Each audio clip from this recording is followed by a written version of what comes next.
Hello and welcome back to Inquisitor Martyr.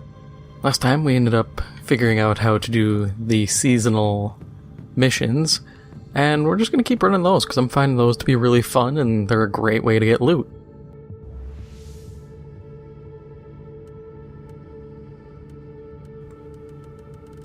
Alright, let's just grab...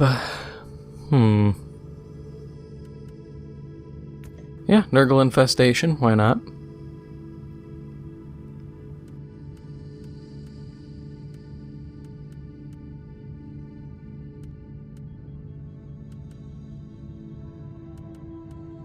And we'll run a Void Brethren Insignia 2. Oh yeah, that's pretty easy to deal with.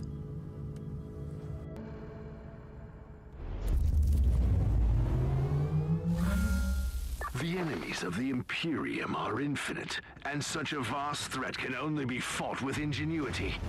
Kill the Masters, and you will render a sea of vermin helpless. So, I've been thinking about just kind of like the 40K setting and everything, and I realized, I mean, I've known it for a while, but the setting is science fantasy. You know, it's got enough fantastical elements that it isn't just science fiction. You know, kind of like how Star Wars is. And I'm just trying to think, what other things are science fantasy? Because it's not really that common of a setting, and then going with that, you know, Grimdark is kind of a subgroup of a setting. Like, I would consider Terminator to be Grimdark, because there's this overarching whole idea perpetuated throughout the series and the sequels, you know, say what you will about how they are, that no matter what you do, you cannot delay, or you can't stop the inevitable. You know, the machines rise up, people die.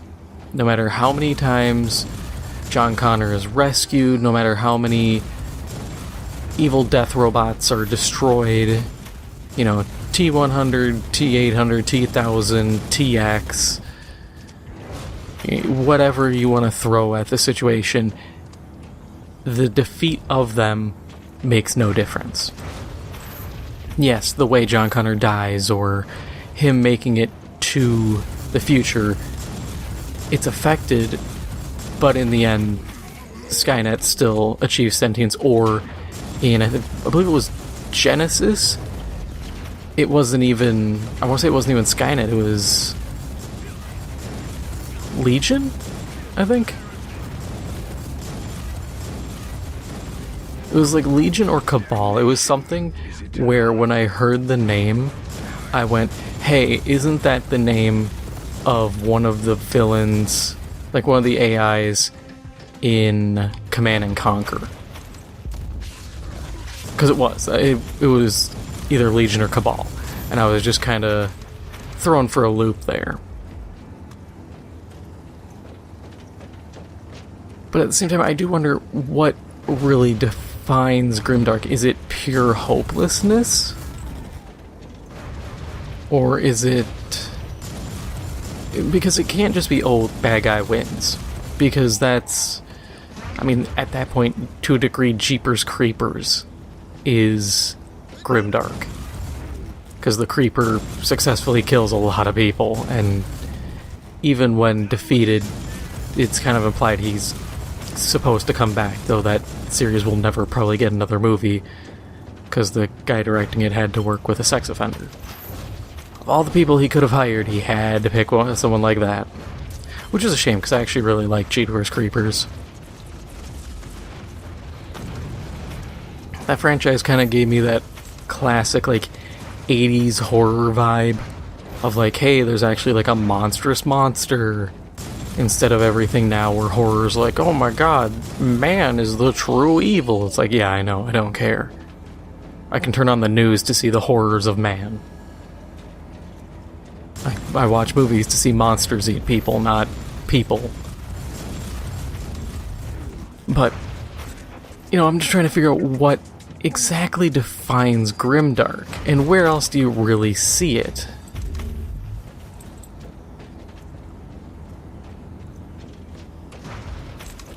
Because I can't think of many horror movies, or movies in general, that really embody that kind of hopelessness. Because in the end, they always have a winner. You know, usually good triumphs, and that's the end.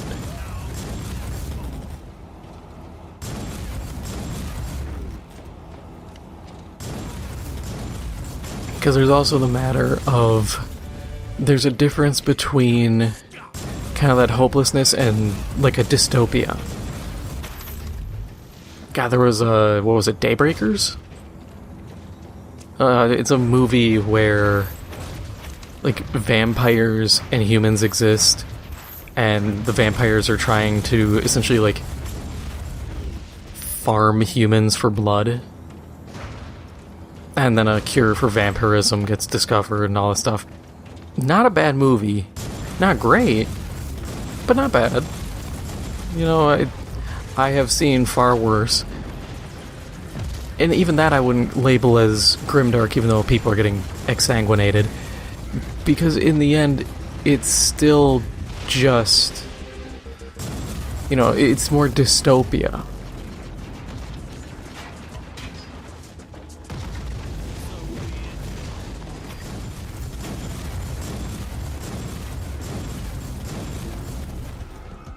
Alright, this is gonna be stupid, but I have to take damage. Come on, keep hurting me.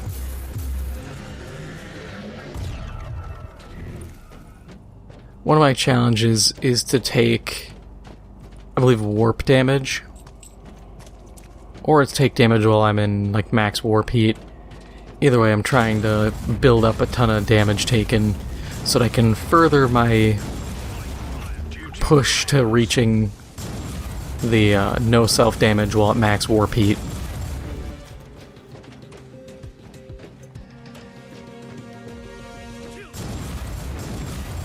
But yeah, grimdark, it's such a weird and kind of almost narrow like subgenre because of how it requires evil to triumph.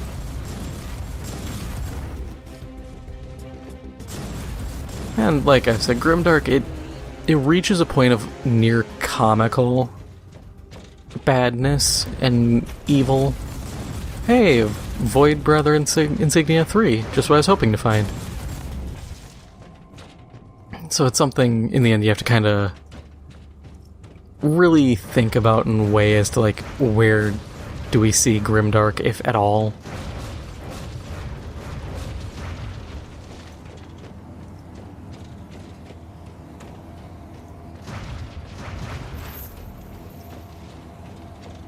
I do kind of wish stuff would lean more into, like,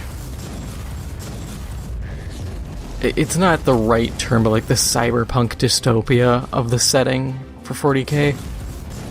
Because you have all these implants and all this stuff people can get to replace missing eyes and limbs, but we never really delve into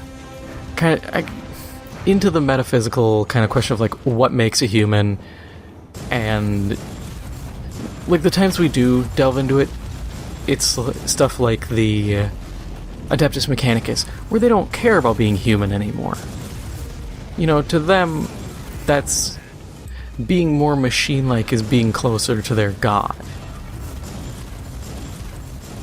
But it doesn't really touch on what the average person kind of feels.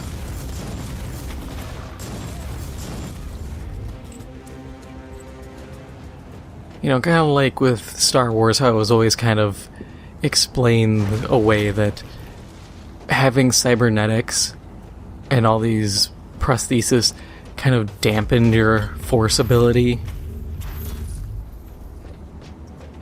And like that's such a neat little thing, and I'd love to see that with psychers. You know, explaining, well, you're becoming more and more machine, so you don't really have that same level of connection to the warp. But then I guess in that same vein, how would you explain anything away like that and then keep like a balance to it, like Iron Hands? What would you give them? Would you make them have like a technomancer? But then where are they getting the power from? $40K really doesn't give you alternative like sources of magical capabilities. It's just, yeah, you use the power of hell, or you use nothing. Which is kind of a bummer, because I think it would be cool to have this kind of schism within of being like, hey, some people kind of have a more responsible way of dealing with this stuff. Kind of like how the Tau are able to travel using like pulse engines, and they don't have to deal with the warp at all.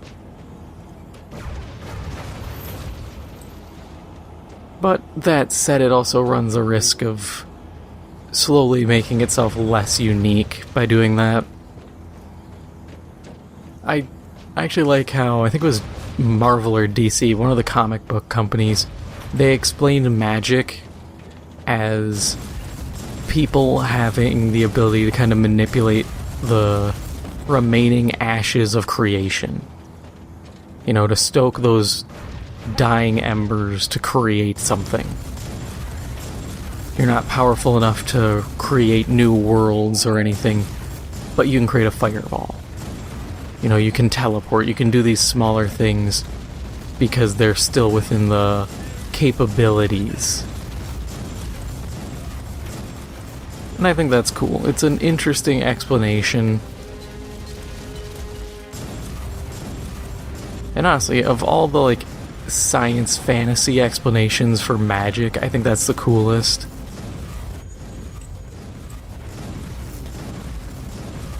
You know, it's simple enough that you don't have to really ask a lot of questions and be like, well, what about this? It's just like, oh yeah, that... In a way, it makes sense. You know, I'm not going to question using the embers of creation. That fits. That's something I would expect in, like, a Souls game. But, I don't know, elsewhere it could be a little clunky. Narrative design's always a challenge.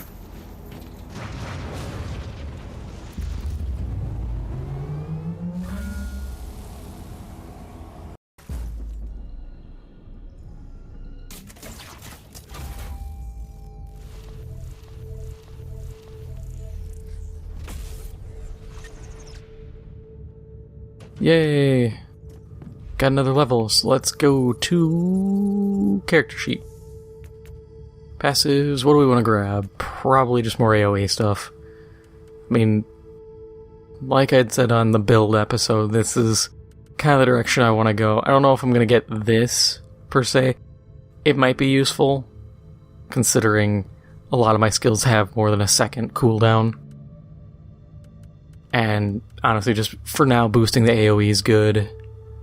Then probably range combat.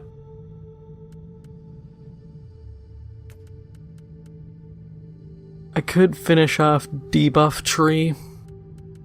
I have to grab that, these three, and then plus 5 bonus damage for each debuff effect. That is good.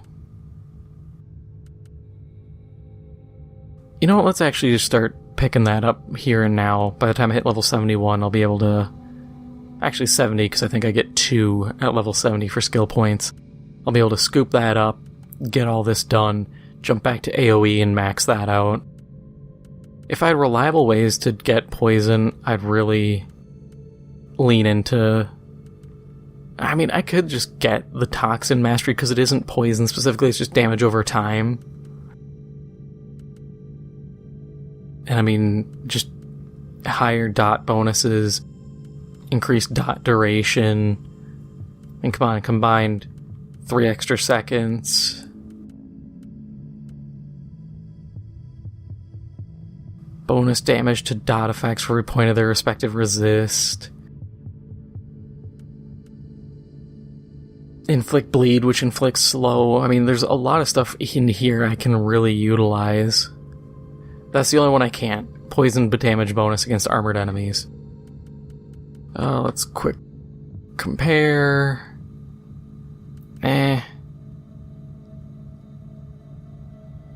If it had loot quality, that would be a good pickup. It's a better chance to get a token. No. Does have loot quantity. We'll wait. Oh wait, that's the one I've been sitting on, yeah. I might flip back to that. We'll see what these other two effects are, because the poison enemy I'm already kind of on. Don't really need that implant. HP gain for every enrage token, and then none of that's good.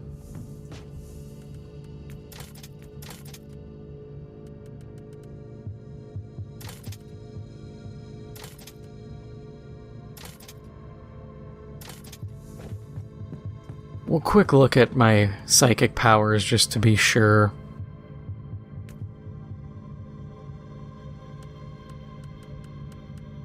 Yeah, because those are warp damage. Actually, we can just go through. Fire, warp.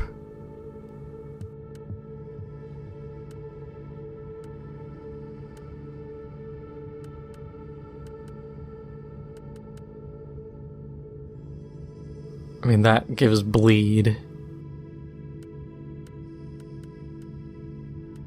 And I mean, there's nothing I can do that adds poison. Like, that's the most I could do is, I already have the dot tag on it. I can do shock.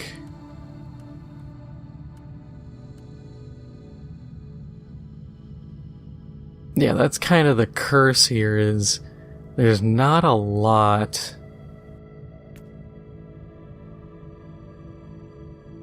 It really sucks, because I'd love to have a poison ability, but there just aren't poison abilities available.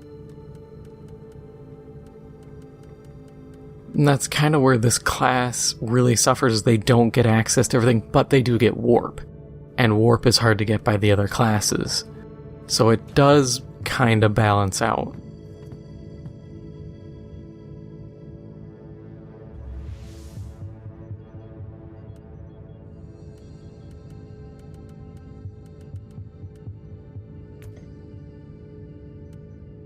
Alright, let's just grab Archaeotech Shard again, that, and we'll go Tier 3.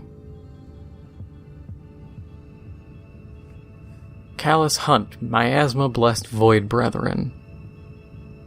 20 HP per second continuous warp damage. Yeah, that's fine.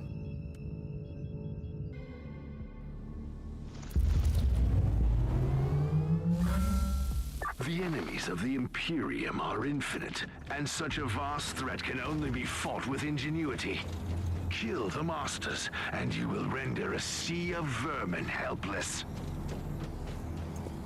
I will say one thing Diablo does better than this game is allowing for easier build variety in terms of elemental damage. Like, I can make, I think, almost any class poison, or deal poison damage somehow, just through abilities. I can do cold, all that, very easily.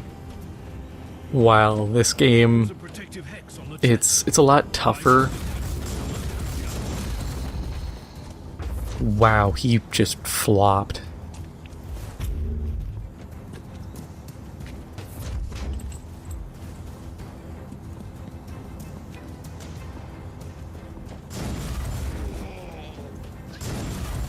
That said, though, like, elemental damage didn't really mean anything in Diablo. And that is kind of a problem I've always had with the franchise. Is it's like, oh yeah, you can do electric damage, and it's like, cool, does this have like an effect? And the game's just like, no, it's just electric. Have fun. It's like, I kind of like something a little more to go with it. You know, being able to do fire damage in this and inflict burn, or electricity, inflict shock, that's a nice little thing to have, or bleed. it's those little additions that are like, oh, okay, I feel like I'm actually doing something. He deserved worse. Much worse.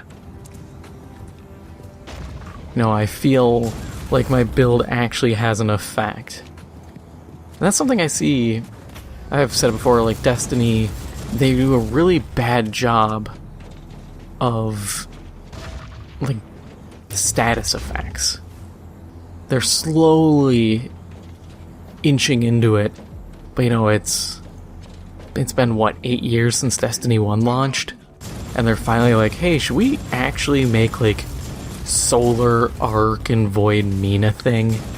Besides some Fisher Price tier, match a color element to a color shield. I mean, shit, Warframe, they were on that in an instant. They're like, yo, you want to deal different status effects? We got, like, trying to think, like, 8 elemental effects, and then 3 different physical status effects. Because you had Impact, Stagger, or no, because there was Impact, which would stumble, Piercing, which would, or it was Puncture, but it would weaken an enemy. You had Slash, which would inflict bleed. Then you had the 4 basic elements: Fire, Shock, Cold, and Poison. And then you had Radiation, Corrosive, Blast, and Gas.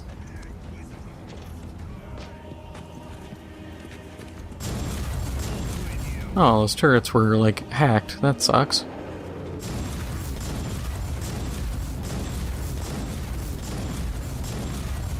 But so, you know, they at least bothered to make the elements worthwhile, while Destiny just kind of sat on their laurels and are like, yeah, we're doing great. And now they've been, as of the day I'm recording this, which I recorded this is week 2 of footage. Oh, he summons guys to heal him. That's neat. Also, oh my god, he healed a lot out of that.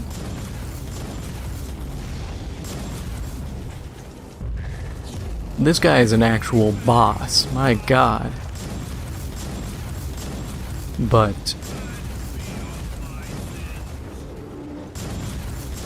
where was I going? Oh yeah, this is the second week of content I record in 2-week blocks. So, as of last week, Sony has officially acquired Bungie. I'm like, you guys just got bought by a big company. You better do something. You better step your game up.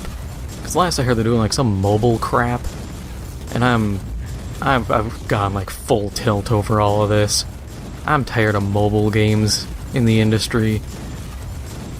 Ubisoft's doing that with The Division. I'm like, you guys really need to make a game that doesn't suck and isn't Rainbow Six, because everything else you've made has done horribly, and I don't think this mobile game is going to save you. Ooh, I see a bunch of stuff. Ooh, Warp Rod. Oh my god, it's a one-handed. I wanted that so bad, it's Demon Forged. That's actually really good. Enemies explode on kill, dealing 100% base damage in an area. I just grabbed this staff as a secondary. It's so tempting though. Let's see, shocked enemies have a chance to miss. I mean, it's not bad, but I don't think I really shock. Worse version, that's fine. And slightly better inoculator, but I'm not really too big on it.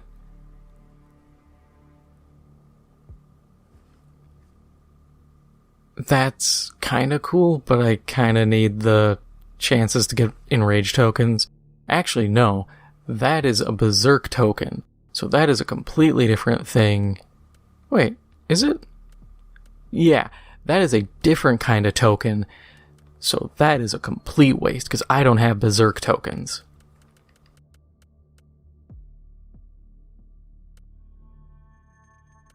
God, if you were just listening to this without fully grasping it, and you just heard me talking about tokens, you'd almost think I'm talking about crypto.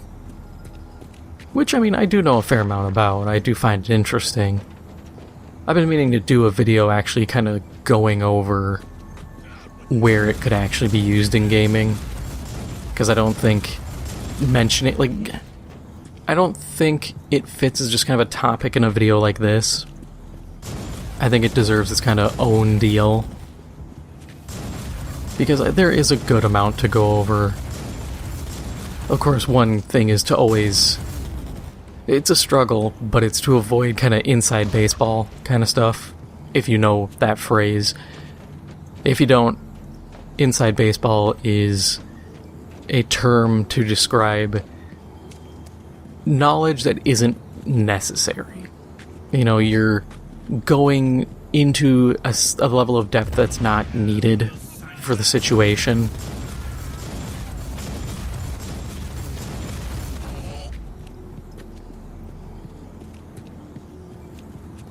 But it's an interesting topic, and it's an interesting concept. It's just, it's been marred by so many bad actors.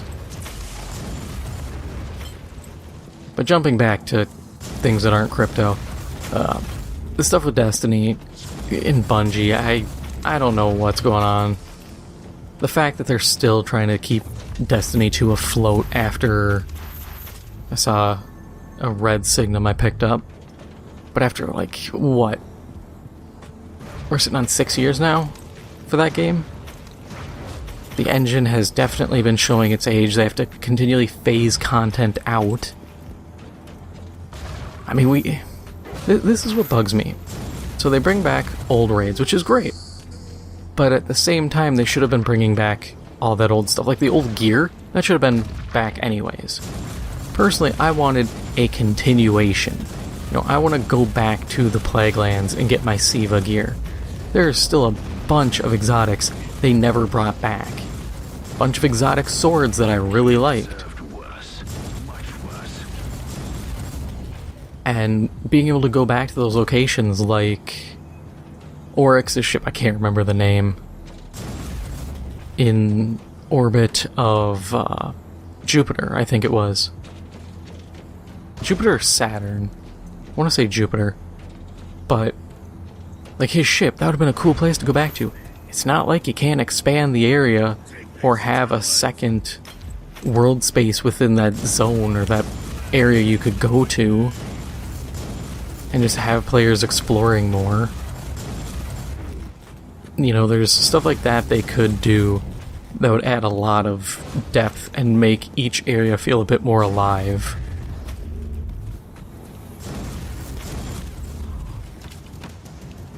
But they're doing their thing, and I mean, I heard years ago that they were planning on phasing out and using like a newer engine, but they've just been dragging their feet on it, and they want to make it so the story, like this story arc, starts and ends on D2. And I'm like, I guess that works, but at this point, like, I'm not coming back. Oh, I can catch the last like 2 DLCs. Yeah, but I've missed so much stuff that I don't feel incentivized. It's not like WoW. WoW, if I want to go through and play from, you know, base game up to whatever they're on at this point,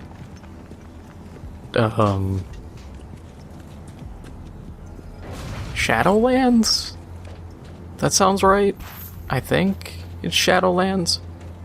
I don't know, I don't follow WoW that much anymore. Last I remember was like Pandaria and then Warlords of Draenor. And I just knew about Warlords because a guy in my game design classes I graduated with, he ended up playing it.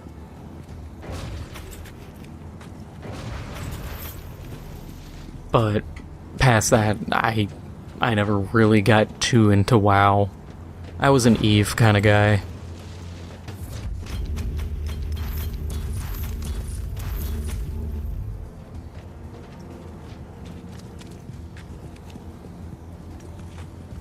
But so, like, with WoW, I could go from beginning and play through every story. I can't do that. Like, and that's what sucks. Or I've said this before, but I hate that they kill off every new faction. I'm amazed they kept the Taken as long as they have. Because the Siva Splicers were cool, and they're like, hey, yeah, these cool guys were augmented by robotics, and they're all dead. I'm like, oh, what, one DLC? It's like, yeah, that's it.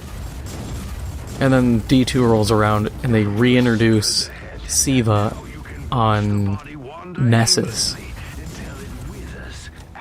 And then they're like, oh yeah, there's some Siva on Nessus. I'm like, oh cool, the Siva Splicers are back. And they're like, no, they're not. Get bent. And I'm like, oh, thanks. Why was this even mentioned then?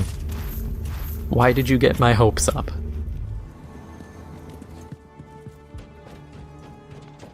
I will say, that's one nice thing about 40K. If something's cool and they bring it back, they're going to mention it. And they're going to be like, hey, we mentioned it, so it's coming back. If they have no intention of bringing something back, it just vaporizes. It is gone. It is memory hold with the swiftness. It's kind of nice, because you know flat out, you're not going to be sitting there like, oh, is it going to come back this time? Maybe this update. It's just like, no, that shit's gone. Don't ask. It's like, okay, it sucks when the stuff you like is gone, but at least you know flat out it's not coming back. That is a small but very nice mercy. So you're not just clamoring for crap that will never return.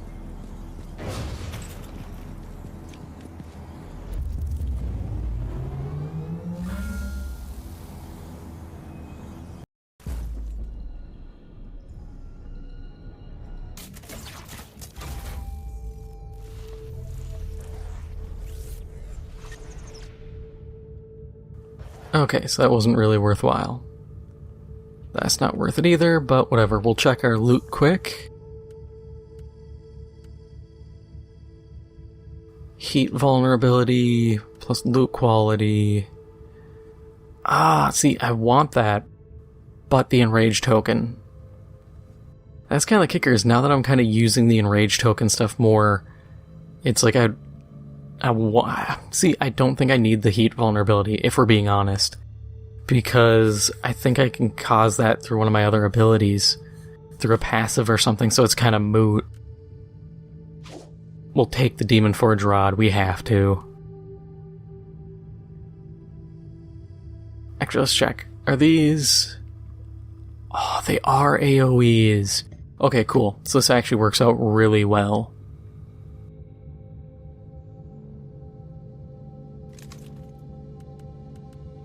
Alright, let's see. One-handed... Not really all that worth it. Like, it's higher quality, but it's relying entirely on debuffs.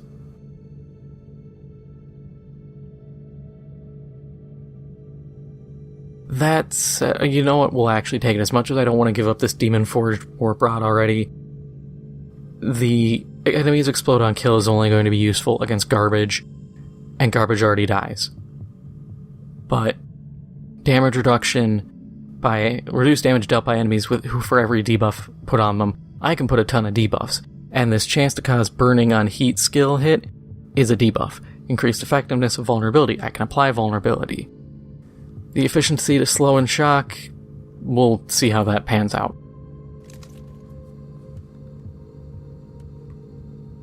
I mean, no, we're not gonna. That'd be stupid. I'd lose too many slots. As I say, I could put it in the offhand, but I'm not gonna sit here and start monkeying with that build like that. See, Thunderbolt of Authority I don't really care for. And once again, Enraged Token needs. That's not useful.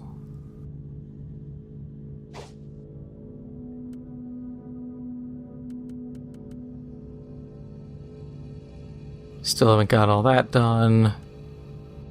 That's not good. That's not good.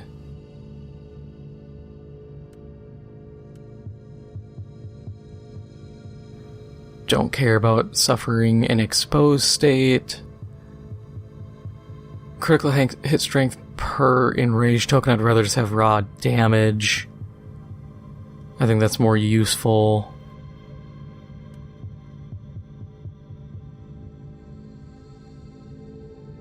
I don't like giving up the casting slot, especially for Time Warp. That's such a crap ability.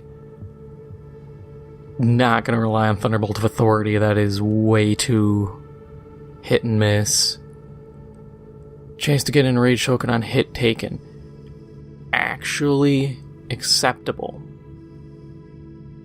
But I do lose the damage, and as it stands, that at max 20 stacks gives me like 80% damage up. So that is really hard to justify just giving me extra enraged tokens when I can cap out pretty easily. Slow on blinding, that's not that useful. Teleport, not really good. Not gonna rely on that. That is a way too much of a gamble. Every 10th enemy explodes on kill. Like, that's stupid. Inoculator, I don't care about Warp Heat. Experience gain's nice, but not critical in my eyes. Bonus damage for burning effects, that's really all it's got going. Yeah, we're fine as is. But that is all for now. If you enjoyed this episode, make sure to hit the like button. It helps out the channel a lot. And if you haven't already, make sure to hit the subscribe button. Thank you for watching, and I'll see you in the next one.